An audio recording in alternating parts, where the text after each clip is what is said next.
নমস্কাৰ, মই জ্ঞানশ্ৰী। মই বৰ্তমান উপস্থিত আছো মৰিয়নি বিধানসভা সমষ্টিৰ বালিজান গাঁও পঞ্চায়তৰ নকছাৰী লুখুৰাখন গাঁৱৰ এটি পথৰ কাষত।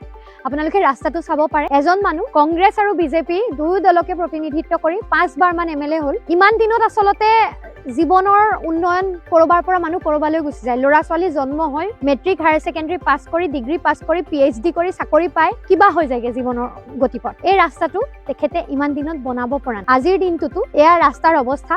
এজাক বৰষুণ দিলে মানুহ খোজকাঢ়িব পৰা অৱস্থা এটাত ৰাস্তাটো নাই। আৰু এনেধৰণৰ কথাবোৰত আচলতে তেখেতে শাসনাধিষ্ঠ দলটোৰে বাৰে বাৰে কংগ্ৰেছৰ দিনতো বিজেপিৰ দিনতো এমএলএ হৈ থাকিও এই কথাবোৰক কাণসাৰ দিবলৈ তেখেতৰ সময় নহ'ল। নিৰ্বাচনৰ আগত তেখেতে বিয়া সকাম সবাহৰ ৰাজনীতি ঠিকেই কৰে, নিৰ্বাচনৰ আগত আহি ৰাইজক টোপটো ঠিকেই দিয়ে, কিন্তু মূল সমস্যাবোৰ সমাধানৰ ক্ষেত্ৰত দীৰ্ঘদিন ধৰি তেখেতে কোনো ধৰণৰ গুৰুত্বপূৰ্ণ ভূমিকা লোৱা ৰাইজে নাই দেখা। ৰাইজৰ দীঘলীয়া অভিযোগ আছে, ইয়াক লৈ যথেষ্ট প্ৰতিবাদো হৈছে। আৰু এতিয়া নিৰ্বাচনৰ আগে আগে আহি আধাৰশিলাৰ ৰাজনীতিও ইয়াক লৈ হৈছে। সেই বিষয়ে আমি আলোচনা কৰিম, কিন্তু বৰ্তমান আপোনালোকক মই এই ৰাস্তাটো দেখালোঁ।